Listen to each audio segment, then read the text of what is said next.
जानते हैं कि हमारी कोडिंग फॉर बिगिनर्स सीरीज चल रही है, मतलब जिन्होंने अभी सोचा ही है कि मुझे कोडिंग सीखनी है, प्रोग्रामिंग की फील्ड में कुछ करियर बनाना है, तो उनके लिए स्पेशल सीरीज चल रही है, जिसमें प्रीवियस वीडियोस में मैंने बता दिया था कि प्रोग्रामिंग क्या होती है, बिल्कुल बिगिनर लेवल पे मैंने बता दिया था प्रोग्रामिंग क्या होती है, कौन सी लैंग्वेज आपको चूज करनी चाहिए, ठीक है। अब अक्सर यहाँ पे क्या होता है, कंफ्यूजन होता है स्टूडेंट्स को कि एक कोड एडिटर क्या होता है, नॉर्मल एडिटर क्या होता है, कंपाइलर क्या होता है, आईडीई क्या होता है। क्योंकि मैंने ऑब्जर्व किया, देखो हो सकता है कुछ स्टूडेंट्स को, बहुत सारे स्टूडेंट्स को ये सारी चीजें पता हो, लेकिन क्योंकि मैं बिगिनर्स के पॉइंट ऑफ व्यू से बता रही हूँ, दूसरी बात मैं क्लियर करना चाहती हूँ कि सीरीज में मैं कुछ ऐसे वीडियोस डालूंगी, देखो नॉर्मल ट्यूटोरियल्स तो मैं ऑलरेडी अपलोड कर ही चुकी हूँ, कुछ ऐसे वीडियोस में डालूंगी जो काफी स्टूडेंट्स को नहीं पता होते और उनको इग्नोर करके वो चलते बनते हैं, आगे कोडिंग सीखते जाते हैं, ठीक है ना। तो अब देखो काफी स्टूडेंट्स को ये सारी चीजें पता भी होती हैं, लेकिन काफी स्टूडेंट्स को मैंने देखा है हर एक चीज को वो कंपाइलर ही बोल देते हैं, या हर एक चीज को वो इंटीग्रेटेड डेवलपमेंट एनवायरमेंट ही बोल देते हैं। जैसे कि मैंने काफी स्टूडेंट्स को सुना है कि वो टर्बो सी को भी कंपाइलर बोल देंगे, वीएस कोड को भी कंपाइलर बोल देंगे, सबको कंपाइलर बोल देंगे, ठीक है ना। काफियों को मैंने ये भी देखा है कि वो टर्बो सी को भी क्या बोल देते हैं, ID, that is integrated development environment बोल देते हैं, क्योंकि एक कंफ्यूजन हमें पता नहीं होता है, हमारा काम हो रहा है ना बस, ठीक है, जय राम जी की। अब हमें कुछ और ज्यादा सीखने से, इसकी डिटेल में जाने से मतलब नहीं होता है, ठीक है ना। तो अब हम स्टेप बाय स्टेप वो सारी चीजों को प्रैक्टिकली भी करके देखेंगे, ओके। तो सबसे पहले शुरुआत होती है, आपने सोच लिया कि मुझे प्रोग्रामिंग करनी है, मुझे प्रोग्राम एक सी का ही बनाना है, ठीक है। मैं जावा के भी एग्जाम्पल दूंगी, पाइथन के भी एग्जाम्पल दूंगी कि पाइथन के कंपाइलर कौन से होते हैं, कोड एडिटर्स कौन से होते हैं, आईडीज कौन से होते हैं, ठीक है ना। इसी तरह से जावा के भी, और क्यों, किस केस में किसको यूज करना चाहिए, ओके। तो आपने जैसे कि सोच लिया कि मुझे एक प्रोग्राम बनाना है, ओके। अब प्रोग्राम को सिर्फ आप कॉपी पे तो बनाओगे नहीं, प्रोग्राम आपको समझ में भी आ गया है कि ये प्रोग्राम क्या कर रहा है, हेलो प्रिंट कर रहा है, लेकिन सिर्फ आप उसको कॉपी पे तो नहीं बनाओगे, आप उसको क्या करोगे, सिस्टम पे बनाओगे, ओके। सिस्टम पे भी आपको कुछ भी नॉलेज नहीं है, तो आपने चूज किया नोटपैड। अब ये नोटपैड क्या है, तो नोटपैड नॉर्मल एक टेक्स्ट एडिटर है। क्या उसमें प्रोग्राम बनाया जा सकता है, तो बिल्कुल हम टाइप तो कर ही सकते हैं प्रोग्राम को। तो हमने एक प्रोग्राम को नोटपैड पे बनाया, अभी मैं पूरा आपको बना के उसको कंपाइल करके भी बताऊंगी, ओके, जिसमें हमें सिर्फ एक कंपाइलर की जरूरत होगी। प्रोग्राम आपने बनाया, उसको सेव कर दिया .c एक्सटेंशन से, जैसे कि first.c मतलब आपका पहला सी का प्रोग्राम है। अब आपको लगेगा कि हाँ चलो हमने .c से सेव कर दिया मतलब वो चल जाएगा, नहीं, उसको रन करने के लिए किसकी जरूरत होगी, कंपाइलर की। जैसा कि आप जानते ही हो कि हम जो कोड लिख रहे हैं वो हाई लेवल लैंग्वेज में है, ठीक है। कंप्यूटर वो चीज नहीं समझता है, ठीक है, तो कंप्यूटर बाइनरी समझता है। तो अब हमारी लैंग्वेज के कोड को बाइनरी में ट्रांसलेट करना है, उसके लिए हमें एक कंपाइलर की क्या है, जरूरत है। आपको काफी सारी वीडियोस मिल ही जाएंगे, कंपाइलर क्या होता है, इंटरप्रेटर क्या होता है, इनके बीच में डिफरेंस का, ठीक है। और इंटरप्रेटर क्या होता है ये तो मैं पहले भी आपको बता चुकी हूं, ओके। तो देखो एक कंपाइलर चाहिए जो सिर्फ, अब हमें सिर्फ कंपाइल ही नहीं करना है कि उसको ट्रांसलेट करना है, और भी बहुत सारी प्रोसेसिंग होती है, लाइक असेंबलिंग, लिंकिंग, बहुत सारी प्रोसेसिंग होती है, ठीक है ना। तो कुल मिला के हमें एक ऐसा एनवायरनमेंट क्रिएट करना है कि हमारा वो प्रोग्राम क्या हो सके, रन हो सके, उसमें अगर हमने कोई एरर, गलती, कोई मिस्टेक कर दी है तो वो भी हमें बता सके, ठीक है ना। तो ये सारा एनवायरनमेंट क्रिएट करने के लिए, ये सारी चीजें हो सके, उसके लिए हमें एक कंपाइलर की जरूरत पड़ती है, ठीक है। अगर हम सी के केस में बात करें तो जीसीसी कंपाइलर क्या होता है, उसके लिए जरूरी होता है। सी लैंग का भी हम यूज कर सकते हैं, लेकिन जीसीसी हम आज के वीडियो में क्या देखेंगे कि हम पहले एक text editor that is notepad पे प्रोग्राम बनाएंगे, और उसको हम क्या करेंगे, मात्र जीसीसी का यूज करके हम क्या करेंगे, उसको कंपाइल करेंगे, कोई और एडवांस चीजों का यूज नहीं करेंगे। देखो कोड जो है वो मशीन कोड में क्या होगा, कन्वर्ट होगा, और फिर हम उस क्या करेंगे, फिर हमारी वो पूरे सोर्स कोड को कन्वर्ट कर दिया जाएगा, हमें एक EXE मिलेगी। EXE आप समझते हैं ना, तो हमें क्या मिलेगी, एक एग्जीक्यूटेबल फाइल मिलेगी, बस अब हमें उसको रन करना है और हमें क्या मिलेगा, आउटपुट मिल जाएगा। अब पहले प्रोग्राम को टाइप करने के लिए हमने नोटपैड ओपन कर लिया है, और इसमें हम क्या करेंगे, हमारे प्रोग्राम को टाइप करेंगे। फर्स्ट सी प्रोग्राम हमारा, जिसमें हम सिर्फ हेलो वर्ल्ड प्रिंट करना चाहते हैं, ठीक है। अब इन सभी का एक्सप्लेनेशन में मेरे माय फर्स्ट सी प्रोग्राम नाम की वीडियो, जिसका मैं लिंक आपको दे दूंगी, उसमें मैं अच्छी तरह से हर एक लाइन का, हर एक वर्ड का मीनिंग में एक्सप्लेन कर चुकी हूँ, ओके। तो इसको हमने बंद किया। अब सेव करते टाइम आपको ध्यान देना है, पहले तो अपना फेवरेट फोल्डर चूज कर लो, जैसे मैंने डी में भूमि चूज किया है, ठीक है। अब इसमें आपको पहले ऑल फाइल्स को क्या करना है, सिलेक्ट करना है, ताकि टेक्स्ट टेक्स्ट फाइल के तौर पे सिलेक्ट ना हो, सेव ना हो, और इसका नाम सपोज मैंने दे दिया माय फर्स्ट, क्योंकि फर्स्ट में ऑलरेडी दे चुकी हूँ तो यहाँ पे मैंने दे दिया माय फर्स्ट। जो आपको नाम देना है बस आपको आइडेंटिफायर नेमिंग रूल्स का ध्यान रख के और पीछे डॉट सी जरूर लगा देना है। ओके, नोटपैड में प्रोग्राम बना तो लिया, उसको डॉट सी से सेव भी कर दिया। अब बारी आती है उसको कंपाइल करने की, तो उसके लिए हमें क्या चाहिए, कंपाइलर चाहिए। तो हम क्या करेंगे, MinGW को क्या करेंगे, डाउनलोड करेंगे पहले, उसको फिर हम क्या करेंगे, इंस्टॉल करेंगे। ओके, अब कंपाइलर के लिए आपको पहले क्या करना है, MinGW को डाउनलोड कर लेना है नेट से। तो आपको यहाँ पे MinGW डाउनलोड आपको लिखना है और उसके बाद क्या कर देना है, यहाँ पे इसको डाउनलोड कर देना है। डाउनलोड्स पे आपको जाना है, मतलब ये जो भी फर्स्ट आपको वेबसाइट दे रखी है, सॉरी, उस पर आपको जाना है और आपको इसको क्या कर देना है, डाउनलोड कर देना है। क्योंकि मेरे सिस्टम पर ऑलरेडी डाउनलोडेड है इसीलिए मैं फिर से डाउनलोड नहीं कर दी हूँ। आप यहाँ पे MinGW डाउनलोड्स में जाके देख सकते हो उसको। यहाँ पे जैसे कि यहाँ पे EXE दिखाई दे रही है, ठीक है, इसको आपको डबल क्लिक करके पूरा क्या करना है, नेक्स्ट नेक्स्ट करके, जैसे इंस्टॉल करते किसी भी सॉफ्टवेयर को आपको इंस्टॉल करना है। इंस्टॉल करने के बाद आपको इंस्टॉलेशन मैनेजर पे जाना है। इंस्टॉलेशन मैनेजर में आपको बेसिक सेटअप जो है, बेसिक पैकेजेस में 3 पैकेजेस को क्या कर देना है, सिलेक्ट कर देना है। ये 3 ही जरूरी हैं बस आपके लिए C और C++ के प्रोग्राम्स बनाने के लिए। आपको राइट क्लिक करना है इन तीनों पैकेजेस को और मार्क फॉर इंस्टॉलेशन क्लिक कर देना है। मेरे ऑलरेडी क्या है, इंस्टॉल्ड है। और फिर उसके बाद यहाँ पे अप्लाई चेंजेस पे आपको क्लिक कर देना है, ठीक है, क्योंकि मेरे ऑलरेडी डाउनलोडेड है इसीलिए ब्लर आ रहा है, इनेबल नहीं है, डिसेबल है, ठीक है, आ चुका है, ठीक है। अब हमें क्या करना है, उसका पाथ ऐड करना है एनवायरमेंट वेरिएबल्स में, ठीक है, सिस्टम वेरिएबल्स में उसका क्या करना है, पाथ ऐड करना है। पाथ ऐड करने का क्या बेनिफिट होता है, अगर आप पाथ नहीं ऐड करते हो तो देखो अभी कहां पे है, सी ड्राइव के अंदर MinGW के अंदर बिन है, उसके अंदर आपको क्या मिलेगा, GCC मिलेगा, ठीक है। तो अब आपके पास एक ऑप्शन ये है कि जब भी आपको प्रोग्राम कंपाइल करना है तो आप कमांड प्रॉम्प्ट पे पहले उस लोकेशन पे स्विच करो, उसके बाद आपके प्रोग्राम को आप क्या करो, कंपाइल करो, और फिर बेटर यही है कि आपके प्रोग्राम को भी आप वहीं पे क्या करो, सेव करो, या तो फिर आप उसका एग्जैक्टली जहां भी सेव किया है उसका पाथ प्रोवाइड करो, ठीक है। अगर आप इससे बचना चाहते हो तो फिर आपको क्या करना चाहिए कि आपको सिस्टम वेरिएबल्स में इस बिन का क्या कर देना चाहिए, MinGW के अंदर बिन, इस पाथ को क्या कर देना है, ऐड कर देना है। इसको ऐड करने से होगा ये कि आप किसी भी लोकेशन पे अभी हो, आप E ड्राइव में हो, D ड्राइव में हो, कहीं पे भी हो, कमांड प्रॉम्प्ट पे आपको क्या लिखना है, उस ड्राइव पे पहुंचना है। और अगर आप जावा सी और फिर आप क्या करते हो, आपके प्रोग्राम को कंपाइल करते हो, आपका प्रोग्राम का नाम लिखते हो, आपकी फाइल का नाम लिखते हो, तो वो क्या कर लेगा, उसको कंपाइल कर लेगा। आपको बार बार उस पाथ पे नहीं जंप करना पड़ेगा, उस डायरेक्टरी पे नहीं जंप करना पड़ेगा जहां पे GCC है, ठीक है। तो ये फायदा होता है एनवायरमेंट सिस्टम वेरिएबल्स में पाथ को ऐड करने का। अब पाथ ऐड करने के लिए पहले आपको MinGW लोकेट करना है, जो कि C ड्राइव में MinGW के अंदर बिन, मतलब इस फोल्डर को आपको लोकेट करना है। यहाँ पे आपको राइट क्लिक, एड्रेस बार में राइट क्लिक करके एड्रेस को कॉपी करना है, ताकि आप क्या कर सको कि इसी पाथ को ऐड कर सको, ठीक है ना। अब आपको कहाँ पे जाना है, सर्च में वेरिएबल्स आप लिखिए।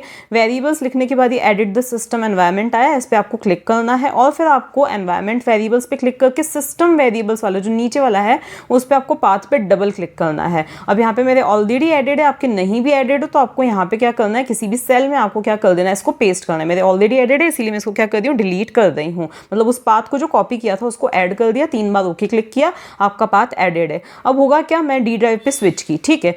अब मैं यहाँ पे अगर लिख देती हूँ C और फिर यहाँ पे डैश वर्जन लिख देती हूँ तो यहाँ पे कोई एरर नहीं आएगी। देखो मैं जिस भी फोल्डर पे जाऊँ यहाँ पे मेरा वर्जन आ रहा है, ये पाथ ऐड करने से ही हुआ है। अगर मैंने पाथ नहीं ऐड किया होता तो मैं जो भी काम करना होता मुझे वो C ड्राइव के MinGW के बिन के अंदर ही प्रोग्राम बनाना होता और वहीं पर जाके उसी पे स्विच करके मुझे उसको कंपाइल भी करना होता। ओके, तो ये क्या है पाथ ऐड करने का फायदा। अब जैसे कि मैंने भूमि नाम के फोल्डर में सेव किया था ना, तो अब मैं यहाँ पे CD क्लिक करके यहाँ पे क्या लिख दूंगी, भूमि लिख दूंगी, ठीक है ना। तो यहाँ पे CD और फिर भूमि, मतलब चेंज डायरेक्टरी। अब मैं भूमि फोल्डर पे स्विच कर चुकी हूँ, ठीक है, जहाँ पे मेरा प्रोग्राम बना हुआ है। अब मुझे उसको क्या करना है, कंपाइल करना है। तो GCC लिखा, -O मतलब -O आउटपुट जनरेट करने के लिए। और जो आउटपुट आप जनरेट, जैसे मैं चाहती हूँ कि मेरे आउटपुट का नाम आना चाहिए माई प्रोग्राम आना चाहिए, ठीक है, भले मेरी फाइल का नाम कुछ भी हो, लेकिन मेरे आउटपुट EXE फाइल का नाम ये आना चाहिए। तो मेरी फाइल का नाम था माई फर्स्ट था, तो यहाँ पे मैंने दे दिया माई फर्स्ट और फिर डॉट सी, यहाँ पे फाइल का नाम आएगा जो आपने दिया है, प्रोग्राम का नाम, ठीक है। तो अब EXE जनरेट हो चुकी है। हो सकता है अगर आपके एंटीवायरस इनेबल्ड हो तो कुछ आपको कुछ एरर आए यहाँ पे, ठीक है। तो उसको डिसेबल करके आप भले EXE को रन कीजिएगा, ठीक है, अलाउ कर दीजिएगा, ठीक है। अब मेरी जो EXE जनरेट हुई है उसका नाम लिखा मैंने, रन हो गया, ये मेरा प्रोग्राम यहाँ पे क्या हो गया है, रन हो गया है। माय प्रोग्राम जो EXE बनी थी वो यहाँ पे क्या हो चुका है, रन हो गया, हेलो वर्ल्ड आउटपुट आ गया। यूज टू हो जाओ एडिटर में काम करके, टेक्स्ट एडिटर में काम करके, आपको प्रोग्रामिंग के कुछ बेसिक रूल्स पता चल जाए। उसके बाद आपको क्या करना है, जंप करना है किसी कोड एडिटर पे। जब आपको बड़े प्रोग्राम्स बनाने हैं तो उस केस में आप चाहते हो कि हमें कुछ हेल्प भी मिल सके, हम कहीं कोई गलती कर रहे हैं तो थोड़ी बहुत हमें वहां पे पता भी चल सके टाइप करते टाइम ही, ठीक है ना। तो उसके लिए हम किसका यूज करेंगे, कोड एडिटर का क्या करेंगे, यूज करेंगे। और हमें हर बार GCC और कंपाइल करने के लिए कमांड्स ना लिखनी पड़े, हमें हर बार कमांड प्रॉम्प्ट पे ना जाना पड़े, ठीक है ना, क्योंकि आप यूज टू तो हो ही गए हो एनवायरनमेंट से। तो उसके बाद आपको क्या यूज करना चाहिए, कोड एडिटर यूज करना चाहिए। कोड एडिटर अगर हम सी की बात करें तो सी के लिए जो कोड एडिटर यूज होता है वो नॉर्मली कौन सा यूज होता है, VS कोड यूज होता है। एक जमाना था जब टर्बो सी का यूज किया जाता था, लेकिन अब वो डेप्रिकेटेड हो चुका है, ठीक है। मतलब डेप्रिकेटेड तो नहीं बोल सकते, लेकिन अब वो आउटडेटेड हो गया है, ओके। तो VS कोड क्या होता है, एक कोड एडिटर होता है, IDE नहीं होता है, ठीक है। एक कोड एडिटर होता है जिसमें हमें क्या करना पड़ता है, कुछ कॉन्फ़िगरेशंस करने पड़ते हैं, कुछ एक्सटेंशंस को क्या करना पड़ता है, डाउनलोड करना पड़ता है, कुछ सेटिंग्स करनी पड़ती है जिसकी हेल्प से हम क्या कर सकते हैं, हम एक ऐसा एनवायरनमेंट सेट करते हैं जिसकी हेल्प से हमने सिर्फ एक रन बटन पे क्लिक किया और हमें क्या मिल जाएगा, आउटपुट मिल जाएगा, ओके। तो और दूसरी चीज क्या होगी, ऑटो कंप्लीशन। मतलब आप क्या कर रहे हो, जैसे कि आपने लिखा इंक्लूड, INC लिखा और आपको हेल्प मिल जाएगी कि क्या आप इंक्लूड लिखना चाहते हो या कुछ और लिखना चाहते हो। आपने PR लिखा तो आपको हेल्प मिल जाएगी, आपको printf लिखना है, प्रिंट लिखना है, मतलब क्या लिखना है कुल मिला के, ठीक है। तो कुछ हेल्प आपको क्या हो जाएगी, प्रोवाइड कर देगा कौन, कोड एडिटर कर देगा, लेकिन उसके लिए हमें कुछ सेटिंग्स करनी पड़ेंगी, ठीक है। तो ये क्या होता है, कोड एडिटर होता है, ओके। इसके बाद अब कोड एडिटर का यूज़ करने के लिए आपको क्रोम पे जाना है और विजुअल स्टूडियो कोड यहाँ पे लिख देना है, ठीक है। विजुअल स्टूडियो कोड अलग अलग चीज़ें होती है, तो विजुअल स्टूडियो कोड और डाउनलोड यहाँ पे लिख देना है, ठीक है। अब आपको जो पहला जो लिंक आपको ओपन होगा उस पर क्या करना है, क्लिक करना है, मतलब पहले पेज पे आपको क्लिक करना है और इसको क्या कर देना है, जो आपका विंडोज़ वाला वर्जन है, विंडोज़ है जिस भी ऑपरेटिंग सिस्टम के अकॉर्डिंग डाउनलोड कर देना है, उसको इंस्टॉल कर देना है, जैसे किसी भी सॉफ्टवेयर को इंस्टॉल किया जाता है, नेक्स्ट करके। अब उसको हम क्या करेंगे, इंस्टॉल होने के बाद इसको हम ओपन करेंगे। यहाँ पे कोड टाइप किया, इसको हमने क्या कर दिया, अब ओपन कर दिया। अब ये ओपन हो गया। अब ओपन करने के बाद हमें इसका कुछ एनवायरनमेंट सेट करना है। एनवायरनमेंट सेट करना है मतलब कुछ सेटिंग्स यहाँ पे करनी है। तो सबसे पहले हमें कहाँ पे जाना है, सबसे पहले हमें एक्सटेंशंस पे जाना है। ये यहाँ पे एक्सटेंशंस है, इस पे जाने के बाद हमें यहाँ पे क्या करना है, सी लिखना है, ठीक है। तो सी आप लिखोगे तो यहाँ पे ये जो सेकंड नंबर पे C++ एक्सटेंशन पैक, ठीक है, फर्स्ट वाला नहीं सेकंड वाला, इस पे एक्सटेंशन पैक पे क्या करना है, आपको इसको इंस्टॉल कर देना है। मेरे सिस्टम में अगेन ऑलरेडी ये क्या है, डाउनलोडेड है, मतलब इंस्टॉल्ड ही है, आप यहाँ पे देख सकते हो। तो ऑलरेडी इंस्टॉल्ड है, मुझे कुछ करने की ज़रूरत नहीं है। अब आपको सेकंड चीज़ यहाँ पे क्या करना है, कोड रनर को, किसको करना है, आपको कोड रनर को यहाँ पे क्या करना है, इंस्टॉल करना है, ओके। तो कोड रनर यहाँ पे आप टाइप करोगे तो जो फर्स्ट वाला आपका आएगा कोड रनर, यहाँ पे आप देख सकते हो। इस कोड रनर को भी आपको क्या कर देना है, इंस्टॉल कर देना है, ठीक है। इसमें मेरे सिस्टम में अगेन ये इंस्टॉल्ड है। अब आप क्या चाहते हो, थर्ड चीज़ क्या है, सेटिंग्स पे जाना है आपको। यहाँ से सेटिंग्स पे क्लिक करके यहाँ पे क्या करना है, टर्मिनल टाइप करना है। रीज़न ये कि आप चाहते हो कि आपका आउटपुट किस में आना चाहिए, टर्मिनल में आना चाहिए। तो यहाँ पे आप क्या लिखोगे, टर्मिनल लिखोगे, ओके। अब टर्मिनल लिखने के बाद ना आपको एक चीज़ को लोकेट करना है। यहाँ पे बहुत सारी चीज़ें आएंगी, तो एक चीज़ को लोकेट करना है जहाँ पे कोड रनर टर्मिनल ऐसा कुछ लिखा हुआ आए, ठीक है। तो थोड़ा सा आपको टाइम लगेगा इसको ढूंढने में, क्योंकि आपको नीचे से ही स्टार्ट करना उसको ढूंढना, ठीक है। तो कोड रनर टर्मिनल कहीं पे करके कुछ लिखा हुआ आएगा, उस पर आपको क्या कर देना है, राइट कर देना है, ठीक है। तो यहाँ पे आई थिंक मुझे ढूंढने में थोड़ा सा टाइम लग रहा है। तो यहाँ पे ये रहा, code runner run in terminal, ठीक है। उस पर आपको क्या कर देना है, राइट कर देना है, ठीक है। इसको सिलेक्ट कर देना है, ओके। मतलब आपका आउटपुट किस में आएगा, टर्मिनल में आएगा। ये तीनों सेटिंग्स आपकी हो चुकी है। देखो आपको इतना एनवायरनमेंट एक कोड एडिटर में सेट करना पड़ता है, आईडी में नहीं करना पड़ता है, ओके। अब आपको क्या करना है, अपने फोल्डर को वर्क स्पेस में ऐड करना है। तो वही जो मैंने भूमि नाम का बनाया था ना फोल्डर, उसी को मैं वर्क स्पेस में ऐड कर दूँ। Add folder to work space पे गए, फाइल में जाने के बाद, ठीक है। और इस फोल्डर को मुझे क्या कर देना है, वर्क स्पेस में ऐड कर देना है, जिसमें मैं सारे प्रोग्राम्स क्या करूँगी, बनाऊंगी, ठीक है। आपसे पूछेगा आप ट्रस्ट करते हो तो ऑब्वियसली आप खुद पर तो ट्रस्ट करोगे, ओके। तो अब ये फोल्डर बन ऐड हो चुका है वर्क स्पेस में। इस पर आपको राइट क्लिक करके न्यू फाइल पे क्या करना है, क्लिक करना है, ओके। और आपको आपकी फाइल का नाम दे देना है, जैसे कि मुझे मेरे फाइल का कुछ भी नाम दे देना हो, जो आपको नाम देना है आप दे सकते हो, बस आइडेंटिफायर नेमिंग रूल्स का ध्यान रख के, ठीक है। तो .c पीछे लगाना बिल्कुल भी मत भूलना। ये लगा दिया हमने। उसके बाद अब आपको अपना प्रोग्राम यहाँ पे टाइप करना शुरू करना है। तो वही हमारा जो हम हमेशा लिखते हैं, हैश इंक्लूड। अब यहाँ पे आप थोड़ा सा क्या नोटिस करोगे, मैंने जूम कर दिया, थोड़ा सा बड़ा हो गया ज़्यादा ही। तो अब यहाँ पे आप थोड़ा सा क्या नोटिस करोगे, जब आप प्रोग्राम टाइप करना स्टार्ट करते हो वहीं से आपको हेल्प मिलना स्टार्ट हो जाती है, जो कि आपको टेक्स्ट एडिटर में नहीं मिल रही थी। यहाँ पे आप देख रहे हो आपको बहुत सारी हेल्प मिल रही है। अब यहाँ पे आपने लिखा इंट, यहाँ पे लिखा आपने मेन, एक ब्रैकेट ओपनिंग लगाया, क्लोज अपने आप हो गया। कर्ली में भी सेम ऐसे ही हुआ, ठीक है। तो आपको ओपनिंग क्लोजिंग का ध्यान नहीं रखना पड़ेगा कि क्लोज किया कि नहीं किया। अगेन हमने प्रिंट एफ और यहाँ पे हेलो वगैरह जो आपको देना है आप दे सकते हो।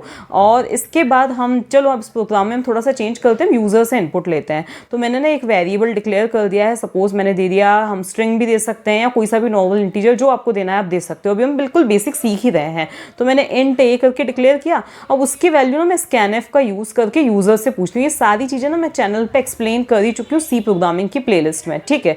मैंने यूजर से ए पूछ लिया, ए के एड्रेस पे जाके स्टोर हो गया। अब मैं क्या प्रिंट करवाना चाहती हूँ, जो यूजर ने एंटर किया है, तो यू एंटर्ड, और फिर यहाँ पे मैंने क्या लिख दिया, कॉमा लगाकर ए लिख दिया, ओके। अब हम इसको क्या करते हैं, इसको सेव करके, देखो रिटर्न 0 हमने लिखा।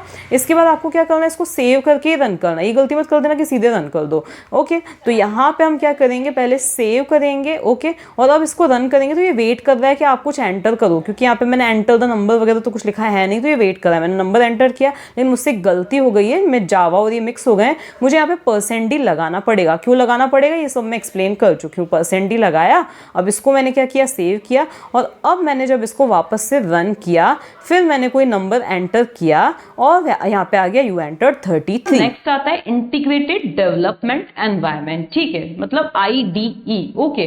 अब अगर आपको प्रोजेक्ट्स बनाने हो किसी भी लैंग्वेज में, अगर हम जावा की बात करें, सी की बात करें, पाइथन की बात करें, अगर आपको प्रोजेक्ट बनाने हैं तो उस केस में आपको फिर कहाँ स्विच कर जाना चाहिए, आपको किसी IDE पे जंप कर जाना चाहिए। ऐसा नहीं है कि हमारा जो VS कोड है वो प्रोजेक्ट के लिए एक अच्छा एनवायरनमेंट नहीं प्रोवाइड कर रहा है, लेकिन हमें उसके लिए कुछ एक्सटेंशंस को क्या करना पड़ता है, डाउनलोड करना पड़ता है। और कुछ ऐसी फैसिलिटीज हैं जो वो नहीं प्रोवाइड करता है। अब अभी से मैं आपको बताऊंगी तो आप कंफ्यूज हो जाओगे, क्योंकि आई एम अज्यूमिंग कि आप क्या हो, बिगनर हो, ठीक है। तो कुछ ऐसी फैसिलिटीज, कुछ ऐसे बिल्ट इन टूल्स जो हैं वो कोड एडिटर नहीं प्रोवाइड करता है, लेकिन एक IDE क्या करता है, प्रोवाइड करता है। इंटीग्रेटेड डेवलपमेंट एनवायरनमेंट क्या करता है, प्रोवाइड करता है। जैसे कि उसमें क्या होता है, built in compiler. Most of the IDEs में क्या होता है, बिल्ट इन कंपाइलर होता है, ठीक है ना। उसके बाद दूसरा क्या होता है, प्रोजेक्ट के लिए उसमें क्या होते हैं, कुछ टूल्स होते हैं, कुछ फैसिलिटीज होते हैं, बिल्ट इन होते हैं। हमें एक्सटर्नली उनको क्या करना पड़ता है, डाउनलोड नहीं करना पड़ता है, ठीक है। तो कुल मिला के प्रोजेक्ट के लिए अगर आपको फैसिलिटीज चाहिए तो उस केस में आपको क्या करना चाहिए, IDE पे जंप करना चाहिए। तो अब सी के लिए जो कोड एडिटर है, कोड एडिटर, ठीक है, वो क्या है, VS कोड है, ठीक है। और अगर हम बात करें IDE तो वो क्या है, कोड ब्लॉक से। आप चाहो तो एक्लिप्स में भी बना सकते हो। अगर हम किसकी बात करें, पाइथन के लिए, तो अगेन VS कोड जो है उसमें उसकी हेल्प से हम C++, जावा, पाइथन, इन सभी के क्या कर सकते हैं, प्रोग्राम्स बना सकते हैं। बस हमें एक एनवायरनमेंट सेट करना पड़ता है, ठीक है ना। अगर हम बात करें इनके लिए IDEs की, तो C के लिए कोड ब्लॉक्स का भी यूज कर सकते हो, एक्लिप्स का भी आप यूज कर सकते हो। अगर हम बात करें पाइथन के लिए तो उसके लिए पाइचार्म है। जावा के लिए हम बात करें तो एक्लिप्स है, नेटबीन्स है और इंटेलिज है, ठीक है। और भी बहुत सारे होंगे, लेकिन मैं जो कुछ फेमस है वो भी आपको बता रही हूँ, ठीक है। तो एक डिफरेंस आपको क्लियर हो गया कि कंपाइलर सिर्फ क्या करता है, कंपाइलर क्या करता है, प्रोग्राम को कंपाइल करता है, ओके। और टेक्स्ट एडिटर, अब हम एक IDE का यूज़ कर रहे हैं, कोड ब्लॉक्स, ठीक है। मेरे सिस्टम में ऑलरेडी ये भी क्या है, इंस्टॉल्ड ही है, ठीक है। तो कोड ब्लॉक्स को लोड होने में थोड़ा सा टाइम लगता है। ऑब्वियसली ये क्या है, एक IDE है, इंटीग्रेटेड डेवलपमेंट एनवायरनमेंट, जो कि बहुत सारी चीज़ें प्रोवाइड करता है, बहुत सारी सेटिंग्स इसमें ऑलरेडी की हुई हैं, ओके। तो इसको थोड़ा सा लोड होने में ऑब्वियसली टाइम लगेगा, ठीक है। ये लोड हो गया, आपको ज़्यादा कुछ भी नहीं करना है। आपको क्या करना है, आप फाइल पे जाओ, न्यू फाइल पे जाओ। वैसे तो और भी सिंपल होता है, टेम्पलेट्स भी प्रोवाइड करता है प्रोग्राम्स के। फाइल पे जाओ, आप न्यू पे जाओ, सीधे से न्यू फाइल पे आप क्या कर दो, क्लिक कर दो न्यू और फिर फाइल पे क्लिक कर दो। ठीक है, आपसे पूछेगा कौन सी फाइल, तो आपको ये हेडर नहीं, C++ normal file source file को सिलेक्ट करना है, नेक्स्ट करना है। ठीक है, सी पे सिलेक्ट करना है, नेक्स्ट किया आपने। अब यहाँ पे आपको जो प्रोग्राम का नाम देना है वो आप यहाँ पे दे सकते हो। ठीक है ना, तो यहाँ पे मैंने जो भी एडिशन करके जो आपको प्रोग्राम का नाम देना है वो दे दिया, एडिशन। ओके, लेकिन यहाँ पे एक प्रॉब्लम आएगी। क्यों प्रॉब्लम आएगी? क्योंकि यहाँ पे ना वो पूरा पाथ पूछ रहा है कि इसको सेव आपको कहाँ पे करना है। तो ब्राउज करके आप, जैसे कि मैंने फोल्डर बनाया था ना डी ड्राइव के अंदर भूमि, तो उसी को आप क्या कर सकते हो, सिलेक्ट यहाँ से कर सकते हो। तो ये हो गया हमारा डी ड्राइव, इसके अंदर भूमि, और ये एडिशन .c लगाने की आपको जरूरत नहीं है, नीचे यहाँ पे आ ही रहा है। ठीक है ना, टाइप, तो इस पे हमने क्लिक कर दिया। अब यहाँ पे आपको आपका क्या करना है, प्रोग्राम टाइप। देखो आपको कोई कंपाइलर वगैरह यहाँ पे कोई एक्सटर्नल दूसरी जो सेटिंग्स करने की जरूरत नहीं पड़ी है, ना ही किसी एक्सटेंशन को आपको डाउनलोड करने की जरूरत पड़ी है। तो सिंपली टाइप योर प्रोग्राम। तो यहाँ पे हमने वही हैश इंक्लूड जो हमारा छोटा सा प्रोग्राम है उसको हम क्या कर देंगे, टाइप कर देंगे। ये भी वैसे ही हेल्प प्रोवाइड कर रहा है जैसे हमारा कौन VS कोड प्रोवाइड कर रहा था। ठीक है, अब इसमें हमें सिंपली क्या लिख देना है, printf लिख देना है। देखो ये इंडेंटेशन वगैरह सब कुछ ही क्या करते हैं, हमें प्रोवाइड करते हैं। हमने हेलो लिख दिया और अब इसको हमें क्या कर देना है, अगेन सेव करके इसको भी क्या कर देना है, हमें रन कर देना है। तो यहाँ पे रन का सिंबल है, या तो फिर आपको रन, यहाँ पे आपको मेन्यू बार में मिल जाएगा रन ऑप्शन। तो आपको क्या करना है, रन पे क्लिक करना है। अब इसका जो आउटपुट आएगा कोई टर्मिनल वगैरह में नहीं आने वाला है, ये बोल रहा है कि बिल्ड करना है, तो हाँ करना है। तो इसका आउटपुट एक आउटपुट स्क्रीन पे आपको मिलने वाला है। ओके,